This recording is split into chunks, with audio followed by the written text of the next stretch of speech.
안녕하세요, 여러분. 이렇게 5개월이 빠르게 돌아왔군요. 자, 2023년도 한 해도 벌써 12월입니다. 올 초 계획하고 실천하는 바는 다 이루셨나요?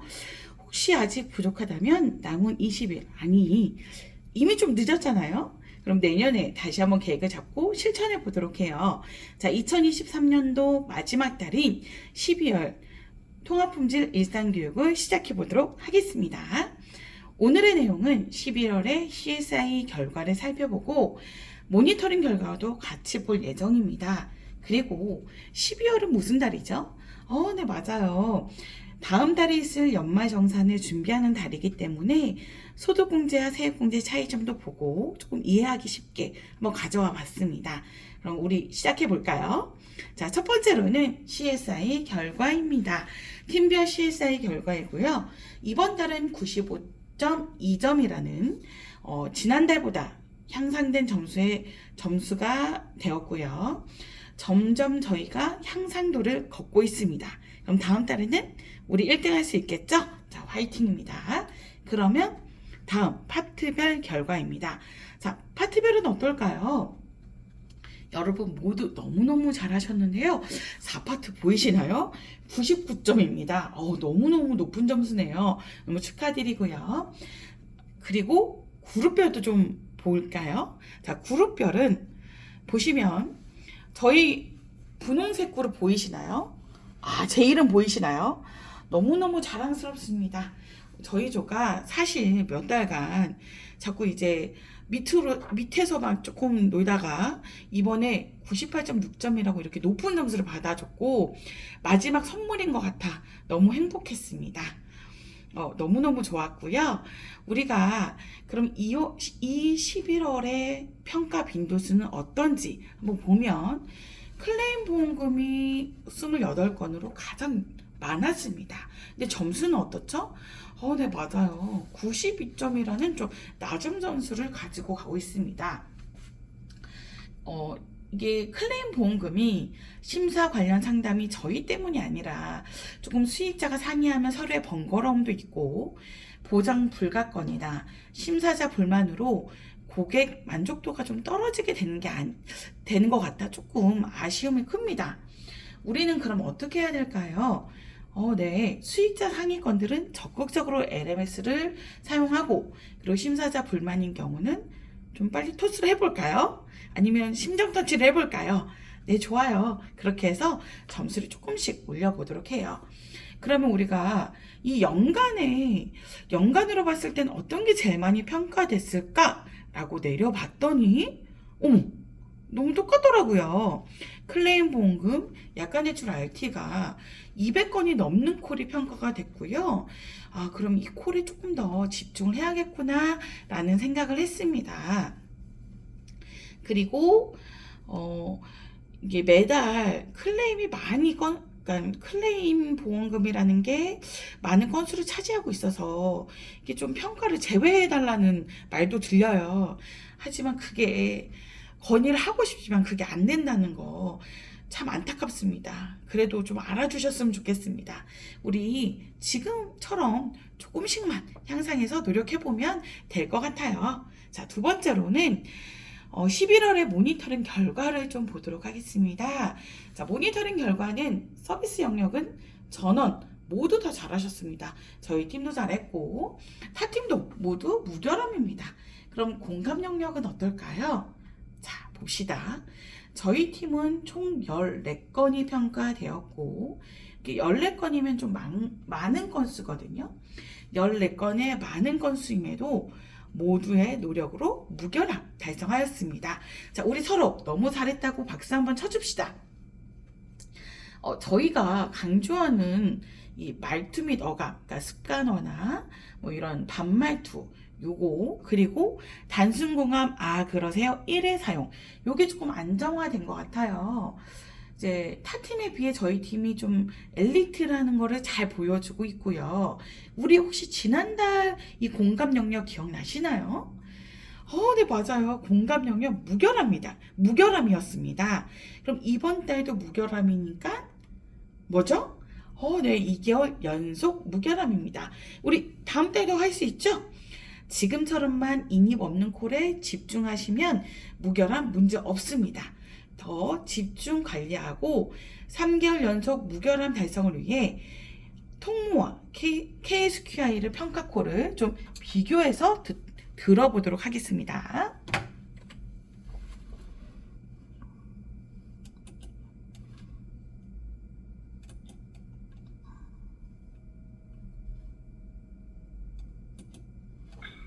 네, 수고 많으십니다. 고맙습니다. 무엇을 도와드릴까요?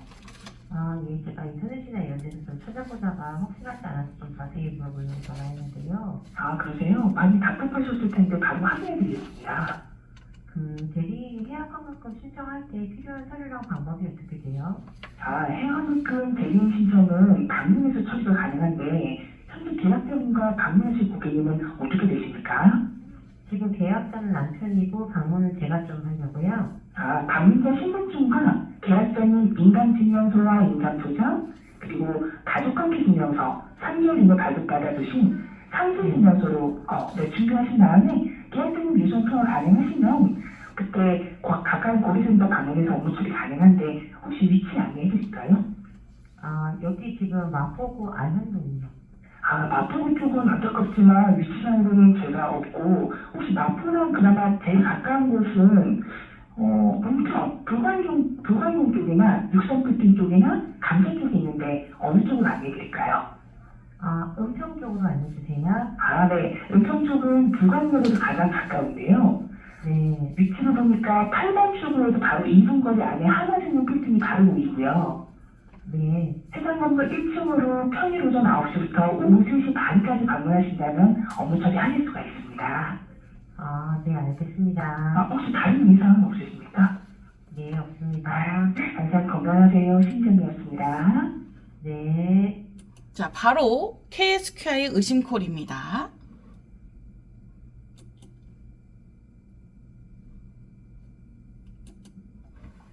반갑습니다. 윤미영입니다. 네, 수고하십니다. 네, 감사합니다. 네. 지금 홈페이지에서도 검색을 했는데 또 확실하지 않아서 한번 전화드려봤어요. 그러세요. 많이 답답하셨을 텐데 제가 바로 안내해드리겠습니다. 네, 혹시 보험 상품 중에 전액이 있던데 이게 일반 상품하고 어떻게 다른 거예요? 네, 고객님. 일반 보험은 적용되는 이율에 따라서 적립금액이 달라지고 네. 전액 보험은요, 펀드로 운용되는 상품으로 그 투자 수익률에 따라서 적립금액의 변동이 생기는 상품이세요. 그래요. 근데 이 전액 상품 보니까 이거 그 예금자고 그거는 안 되는 것 같은데 맞나요? 네, 그렇습니다. 펀드로 운용되기 때문에 예금자보호법에는 적용이 안 되지만 상품에 따라서 최저 사망보험금이나 최저 연금액을 보증을 해드리고요. 네. 정확한 부분은 또 저희 하나생명 홈페이지를 통해서 상품 조회가 가능한데 혹시 경로를 안내해드릴까요? 네네. 네, 메모 가능하십니까? 네. 하나생명 홈페이지에서 네. 전체 메뉴, 네. 보험, 네. 상품명 검색입니다. 네네. 네, 다른 더 도와드릴 내용은 없으신가요? 그러면은 여기 변액보험에다가 왜 실손 추가 뭐 이런 거 할 수도 있나요? 네, 상품에 따라서 실손을 추가하는 경우가 있을 수 있는데요. 자세한 사항은 상품 설계에 대한 부분이 필요하기 때문에 혹시 필요하시면 제가 가까운 지점으로 전화번호 안내드리거나 전화로 문의하실 수 있는 번호 안내드릴 수가 있습니다. 죄송하지만 좀 천천히 좀 말씀해 주세요. 네, 불편하셨죠? 천천히 말씀드리겠습니다. 지금은 좀 괜찮으세요? 네네. 네, 상품에 따라서 다를 수 있기 때문에 새로운 설계가 필요한 부분은 가까운 지점이나 전화로 문의하실 수 있는 전화번호를 안내드릴 수가 있는데요. 전화번호 안내드릴까요? 네네. 네, 메모 더 가능하십니까? 네. 전화로 문의하실 곳은 080 네. 365에 365에 네. 6363번이고요. 네네. 네, 업무 시간은 평일 9시에서 6시까지입니다. 네, 알겠습니다. 네, 다른 거 도와드릴 내용은 없으신가요? 네. 고맙습니다. 건강하세요. 윤명이었습니다. 네, 고맙습니다. 감사합니다. 여러분 어떻게 들으셨나요? 어떠세요? 이게 통모는 좀 화법집 위주로 하고 누가 들어도 좀 요원이구나라는 게 좀 느껴지죠. 근데 KSQI 같은 경우는 요원인데 무단히 고객인 척 노력을 많이 합니다. 화법집대로 하기보다는 제 생각에는 그래요. 돌발 상황을 해야 되는데 상담사가 갑자기 다른 문의 하니까 그냥 다른 거 물어봐야지 하고 물어본 것 같다는 느낌도 있지만 화법집대로 하기보다는 또 좀 뭔가 다른 걸 추가하려고 많이 노력하고요. 나는 고객이야 이렇게 외치며 상담을 하고 있는 것 같습니다. 근데 저희가 이거 통화하면서 구분하기가 쉬울까요? 저는 좀 어려울 것 같아요. 그래서 이게 통화하면서 판단을 할 수 없기 때문에 인입이 없는 콜이라면 이렇게 구분하지 말고 최선을 다하다 보면 KSQI 1등, 통모, 무결함 문제 없겠죠? 자, 화이팅입니다. 마지막 세 번째로 소득공제, 세액공제입니다. 지금 12월은 이제 연말정산을 준비해야 할 시기입니다. 어떤 건 소득공제라고 하고 어떤 건 세액공제라고 하는데 왜 구분을 하는 거지? 라고 좀 궁금하셨죠? 이제 같은 연말정산은 맞는데 어떤 기준인지 좀 궁금하셨던 분들을 위해서 준비했습니다. 세금이라 조금 어려운 부분도 있겠지만 찬찬히 좀 살펴보도록 할게요. 먼저 소득공제하고 세액공제 차이입니다. 우리 매달 9일은 무슨 날이죠? 네, 맞습니다. 급여가 통장으로 아주 잠깐 스치는 날이죠. 네, 급여는 날짜가 정해져 있고 내 소득 대비 소득세, 지방세도 분리하면서 자동 신고도 하고 소득 신고도 다 합니다. 근데 그러니까 소득은 월급을 받을 때마다 자동으로 신고가 되지만 비용은 내가 비용 사용할 때마다 나는 얼마 썼어, 나 이거 얼마 어디에 썼어 이렇게 신고하나요? 그렇지 않죠. 그렇게 할 수 없기 때문에 연 1회로 1년분의 비용을 정산하는 것을 소득공제, 즉 연말정산이라고 합니다. 그러니까 비용 부분 또한 내 소득의 일부분이다 라고 인정하는 거고요. 1년의 비용을 빼줍니다. 그렇게 된 다음에 내야 될 세금을 곱해주는 게 소득공제입니다. 그러면 소득공제로 비용 처리하고 난 후 낼 세금이 나오면 그 다음 끝인가? 그걸 내면 되나? 아닙니다. 저희 나라는 내 세금이 되고 나면 또 한 번 세액공제를 합니다. 그러니까 세액공제를 통해서 실질적으로 내가 납부해야 할 세금을 줄어들게 하는 것을 세액공제라고 합니다. 세액은 내 세금을 직접적으로 덜어낸다 라는 개념으로 생각하시면 되고요. 이 내 세금을 덜어낸 후 최종 세금인 결정세액이 나오게 됩니다. 그럼 최종 세금을 계산하기 위해 우리가 정산을, 그러니까 비용 정산, 세액공제 정산 이렇게 하는 건데 이거를 연말정산이라고 하고요. 그럼 어떻게 진행되는지 조금 더 살펴보도록 하겠습니다. 소득공제를 하려면 총급여를 먼저 알아야 합니다. 자, 총급여는 뭐냐? 나의 연봉입니다. 연봉이라고 생각하시면 되는데 연봉에도 급여, 상여, 수당, 과세되는 인정과세가 있고 그 중에 식대도 있고 우리 같은 경우는 보육수당이 있죠. 근데 이 식대나 보육수당은 비과세 소득으로 총급여에는 인정해주지 않습니다. 즉 우리의 월급 명세서를 보면 기본급, 근속수당, 인센티브, 기타 수당은 다 총급여에 해당이 되고 중식수당은 비과세 소득으로 급여에는 총급여에는 해당이 되지 않습니다. 그렇게 보시면 되고요. 그러면 이 월마다 받는 급여를 다 12개월을 곱합니다. 거기에서 나온 총급여에서 근로소득공제를 빼주는 거거든요. 그러니까 우리가 이 표가 너무 복잡하니까 참고사항만 보시면 돼요. 그러면 예를 들어 좀 설명을 할게요. 내가 4천만 원의 총급여일 경우는 어떻게 계산하냐. 그러면 4천에 우선은 15%, 우리가 세 번째 칸이기 때문에 참고사항에 15%를 곱합니다. 그럼 600이 나오거든요. 그럼 600 플러스 525만 원을 더해줍니다. 그럼 1125만 원이에요. 그러면 내가 4천만 원 빼기 1125만 원을 하면 2875가 나오는데, 이거를 너가 1년 동안 벌었어. 너의 돈은 이거야 라고 인정해주는 급여입니다. 그럼 여기에서 이 2875를 근로소득 금액이라고 표현을 합니다. 그럼 여기서부터 소득공제, 즉 비용 처리가 시작되는 부분입니다. 2875를 가지고 비용 처리할 거예요. 잘 따라오셔야 돼요. 자, 소득공제 처음 항목은 첫 번째는 인적공제입니다. 사람에 대한 공제를 먼저 시작하겠습니다. 요거는 나 근로자 본인은 무조건 기본 150만 원이 소득공제가 가능하고요. 배우자, 직계, 종비속, 형제, 자매 다 가능한데, 가족들은 연령과 소득 금액에 따라 인적공제 적용 여부가 달라져 있습니다. 예를 들어 저희 엄마가 소득이 없고 한 65세야. 그러면 네, 인적공제 가능합니다. 그런데 여기에서 잠깐, 혹시 내 형제 자매 또는 내 이제 배우자가 소득은 없고 나이가, 그러니까 내 형제 자매가 좀 편하겠네요. 나이가 한 40세인데 장애인이야. 그래도 기본공제 대상이 됩니다.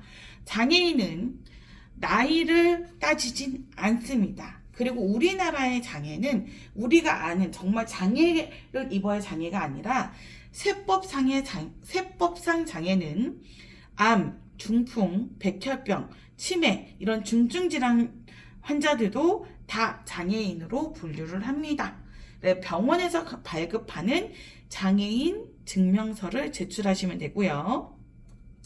혹시라도 자녀가 6세 미만인데 그러니까 발달 장애가 좀 있다라고 하면 요것도 적용 가능한 부분이 일부 있습니다. 그러니까 이 부분만 참고하시면 되고요. 기본공제에서 끝나냐? 그건 아닙니다.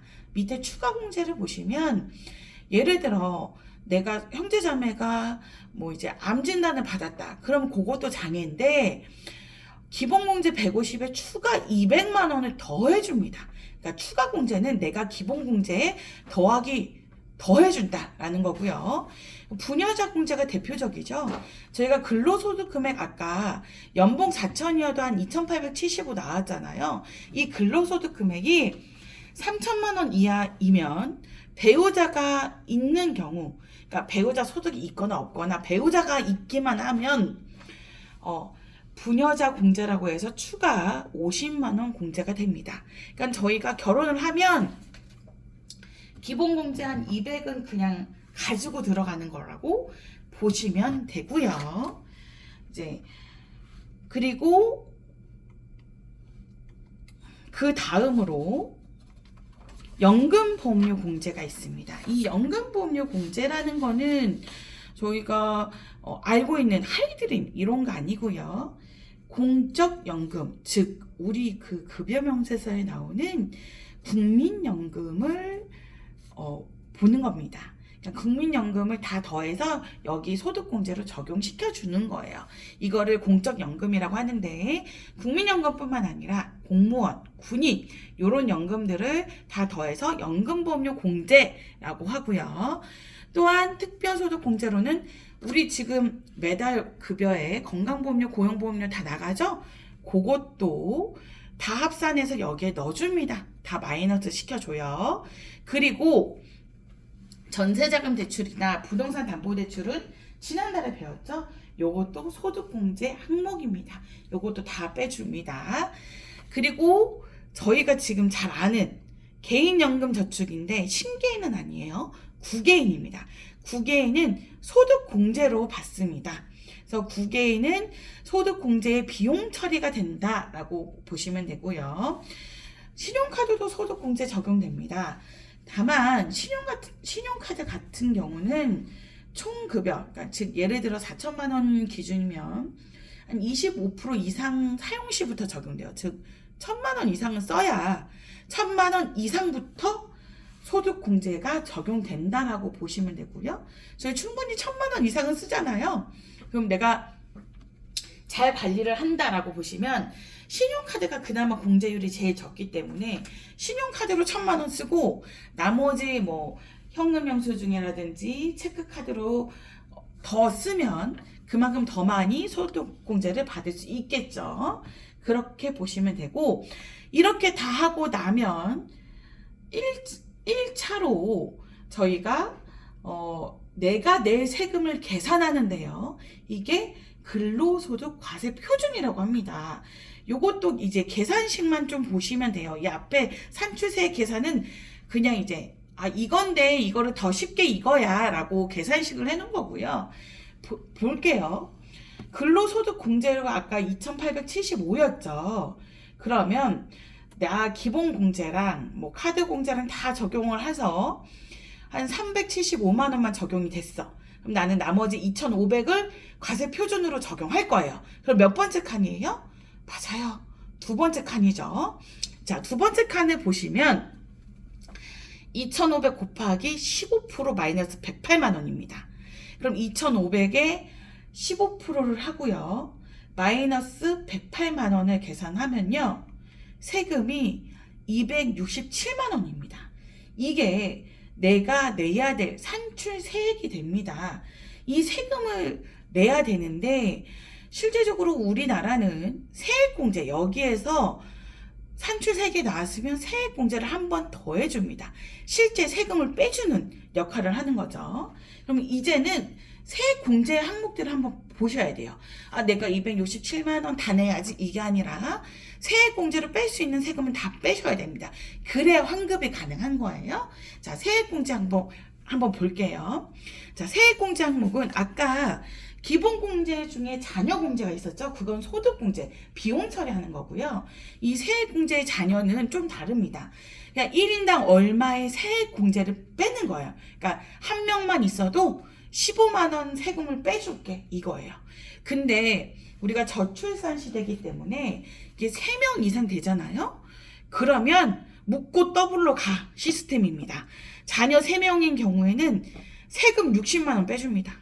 자녀 4명은 90만 원 막 빼줍니다. 그렇게 계산하시면 되고요. 그리고 내가 올해에 자녀를 출산하거나 자녀 입양을 했다. 그럼 추가적으로 첫째인 경우 30만 원, 둘째인 경우 50만 원, 셋째 낳았다 70만 원 해줍니다. 그러니까는 저출산을 독려하기 위해서 아이를 많이 낳아라. 요거 기준으로 세액공제를 많이 해주는 거예요. 그렇게 보시면 되고요. 네, 그 다음은 저희가 지금 잘 알고 있는 연금저축, 지금 많이 하고 있는 신개인 연금저축입니다. 요거는 보시면 600만 원 한도는 동일한데 소득에 따라 공제율이 좀 달라집니다. 공제율은 15% 아니면 12%입니다. 그러니까 900만 원은 퇴직연금 포함된 내용이죠. 그리고 월세액이나 그 나머지 것도 다 가능한데 저희는 실제로 연금계좌 신개인을 많이 하고 있기 때문에 이걸 중심으로 한 번 더 볼게요. 자, 연금계좌, 연금보험료 지금 한도 채우려고 많이 이제 추가 납입을 하시는 시기인데 연금보험료 보시면 우리 이하늘 고객 한번 볼까요? 이하늘 고객이 연금저축 나 600만 원 한도 채우려고 하고 전화 왔어요. 그럼 여러분 상품만 봐도 이 연금저축보험이 연금계좌구나 라는 거 좀 알 수 있겠죠. 근데 그것만 보면 아직 모르겠다 하시는 분 걱정하지 마세요. 제가 뒤에 가서 한 번 더 쉽게 보는 방법 설명해 드릴 거예요. 그럼 이렇게 보시면 내가 연금저축에 한도를 채워져 있으면 이 사람이 UL 기능이 있는지를 먼저 보셔야 돼요. 이 사람은 보험 종류 옆에 유예 기능이 없기 때문에 얘는 일반 상품이구나 라고 보시면 되고, 최종 월 납회는 11월까지만 납입됐구나 라고 보시고, 그 다음은 소득공제 납입 영수증 발행 화면에 들어가시면 됩니다. 그럼 여기에 친절히 이 연금저축이 어떤 저축인지 다 나와 있습니다.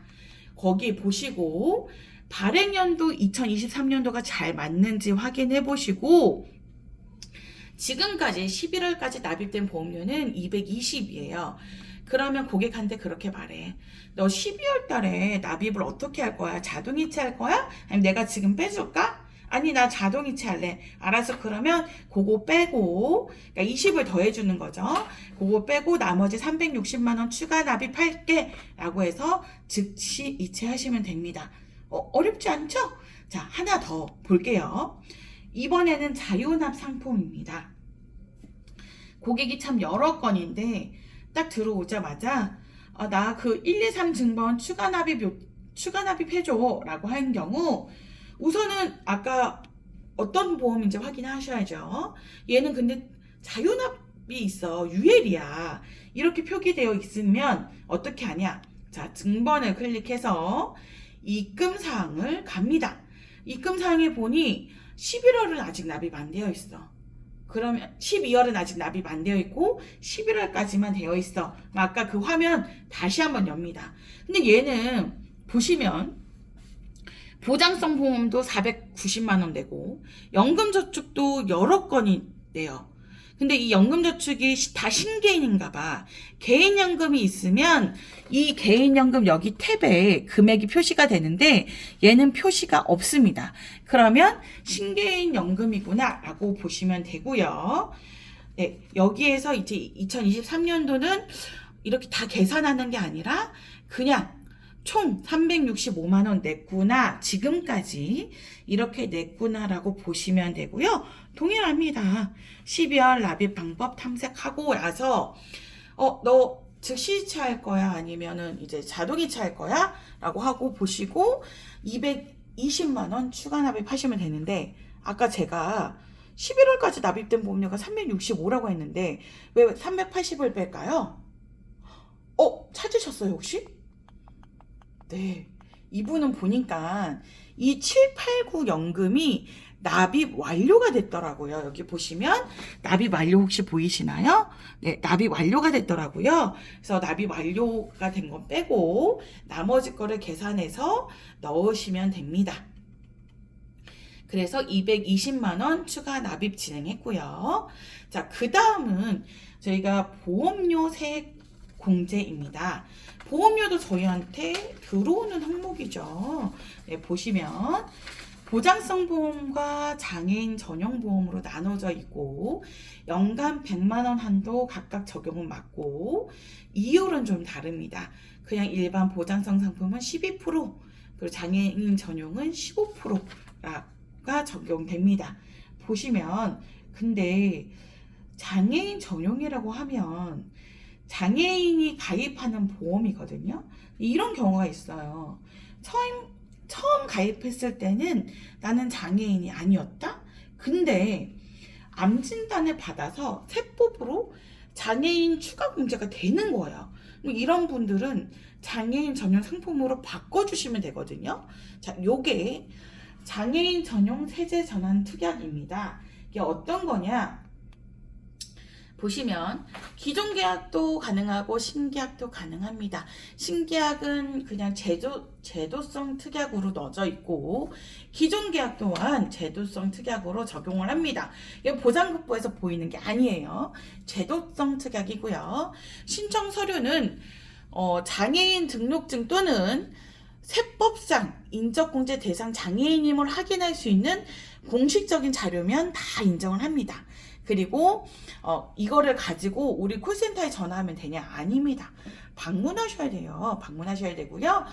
장애인 범위는 세법 기준으로 가시면 되고요. 여기 보시면 중증 환자도 다 포함이 되죠. 예, 요것도 다 가능합니다. 이렇게 해서 변경을 할 건데, 자, 유의사항을 보시면 내가 오늘 변경을 했어요. 그럼 전환 이후의 납입 보험료부터는 장애인 전용 보험료로 세액 공제 가능합니다. 그리고 보험료나 보장 내용은 그냥 동일하게 계속 이어가는 걸로 가는 거고요. 우리가 그 세액 공제 효과를 좀 보려고 이걸 하는 건데, 예시를 보면 이 사람이 저희 쪽에 한 10만 원씩 해서 120만 원 연간 보험료가 있고, 타사의 자동차 보험으로 110만 원 낸다라고 하면 이거를 저희 쪽만 장애인 보험을 신청할 수 있거든요. 이런 경우에는 저희 쪽은 15%, 16.5%, 자동차 보험은 지방소득세 포함하는 거에 10%, 12%인데 13.2%에서 각각 적용해서 29만 7천 원을 적용하게 됩니다. 근데 난 무조건 다 장애인이니까 그냥 다 해야지? 라고 하면 어떻게 될까요? 맞아요. 장애인인 16.5%, 100만 원 한도 16.5%만 적용돼서 실질적으로 16만 5천 원만 적용받는 거예요. 그럼 똑똑한 사람은 어떻게 해야 돼? 그리고 각각이니까 우리 쪽에만 신청하시면 돼요. 이렇게 보시면 되고요. 혹시라도 내가 보장성이 우리 쪽에밖에 없어 라고 하면 장애인으로 전환하지 않으면 세율이 그만큼 낮기 때문에 장애인으로 전환하는 게 세액공제 혜택이 크죠. 이 부분을 잘 알고 있으면 될 것 같습니다.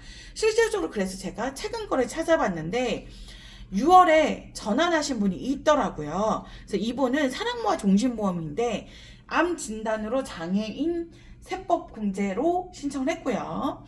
보니까 이렇게 연간 보험료는 107만 원 맞는데 여기에 보장성에 58만 원, 장애인에 49만 원 이렇게 나눠져 있습니다. 그럼 각각 12%, 15% 적용되겠죠? 이렇게 보시면 됩니다. 그리고 의료비 세액 공제는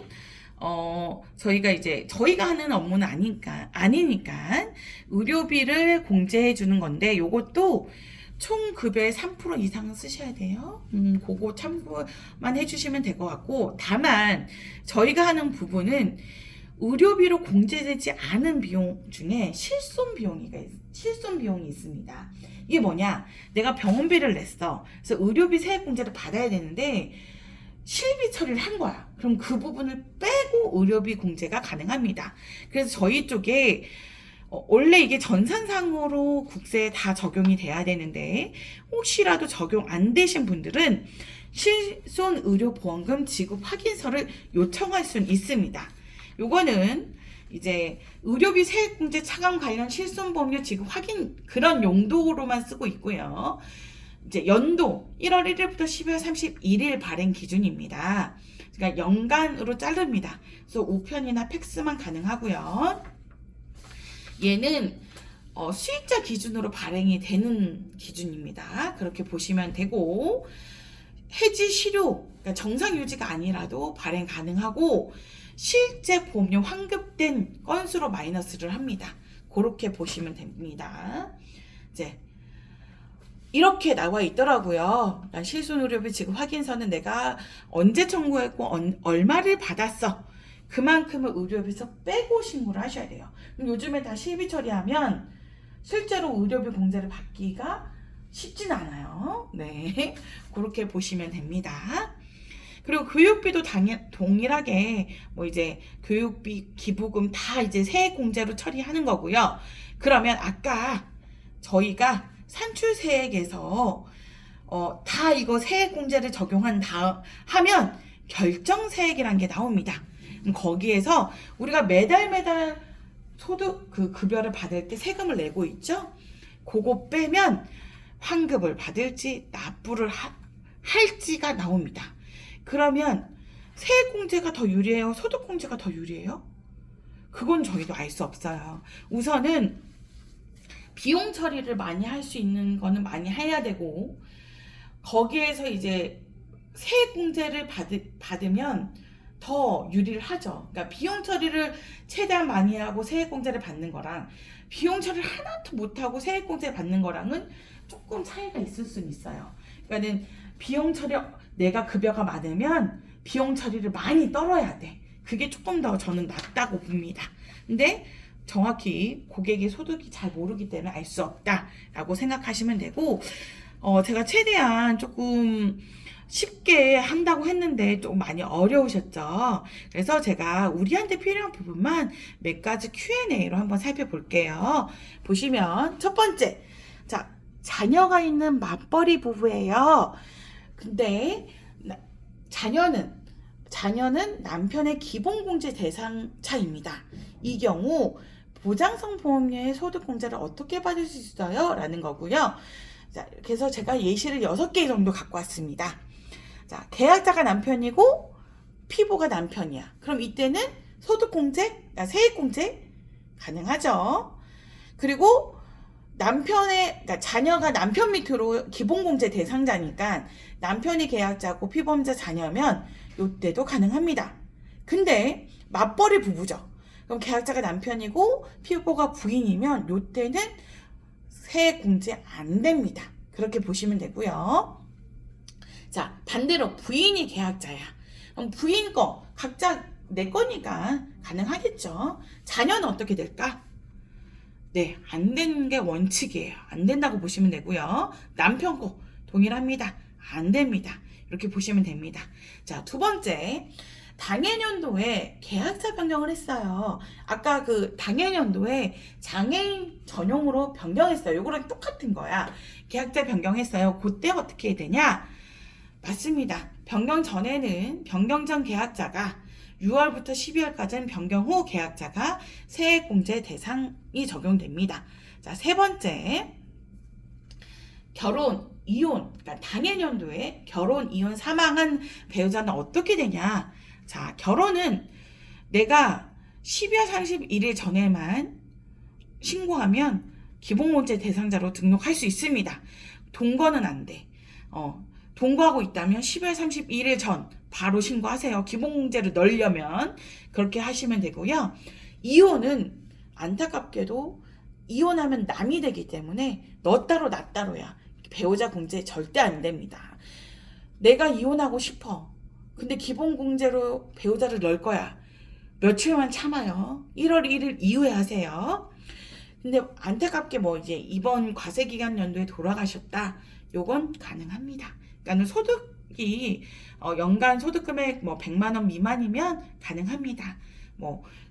결혼이나 사망은 당해년도 10월 31일 안에만 이루어지면 아무것도 보지 않아요. 다 가능합니다. 이렇게 보시면 됩니다. 자, 네 번째, 연금보험을 가입한 고객이에요. 소득공제 증명서에 연금 상품명 하단에 연금저축 소득 불공제라고 되어 있는데 요거는 소득공제 안 되는 거예요? 즉 세액공제 안 되는 거예요? 라고 물어보는 거예요.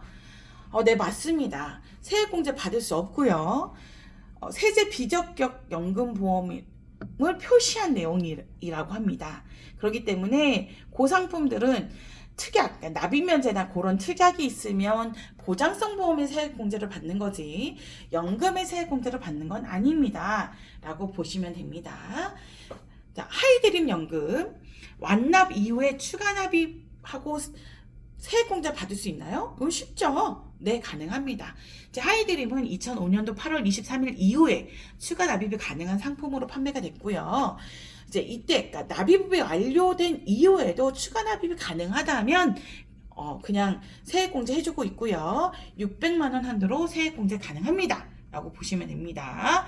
자, 여섯 번째, 하이드림 상품 세금 우대 한도 초과로 타 금융사의 연금저축 가입이 안 된다고 해요. 그럼 이거 한도 조정 가능한가요? 네, 가능합니다. 이게 연금저축은 모든 금융사를 합산해서 1,800만 원이라는 납입 한도를 갖고 있습니다. 그래서 이제 소득 세액공제 대상인 연금저축은 타사 합산이기 때문에 어떻게 하냐? 우선은 이렇게 문의하시면 얘를 한도 삭제 가능한지를 확인하고 담당 부서에 요청을 해야 되는데 한도 삭제하는 것도 해당 연도에 납입 보험료가 있으면 안 돼요. 그러니까 해당 연도에 조금이라도 납입한 게 있어. 그럼 한도를 줄여줄 수 있는지를 물어봐야 되고요. 만약에 삭제를 요청한다. 그러면 내년부터 가능해 라고 하시면 됩니다. 그래서 담당 부서, 즉 파트장님이나 리더님께 말씀하시면 돼요. 그리고 올해 하이드림 연금을 해약했어. 그때 가능해? 세액공제 가능해? 라고 하는 거고요. 다 아시죠? 네, 세액공제 안 됩니다. 세액공제 해주는 경우에는 계속 유지되어 있을 때 납입한 연도에 납입된 보험료, 아니면 효력 상실된 경우에 당해년도 납입한 보험료, 이거입니다. 다만 우리가 이제 당해년도 해약은 세액공제도 대상 제외가 되지만 기타 소득세도 부과하지 않아요. 그렇게 생각하시면 됩니다. 자, 이렇게 마무리를 짓도록 하겠습니다. 너무너무 고생했고요. 자, 오늘 하루도 화이팅 하시면서 12월도 화이팅 하세요.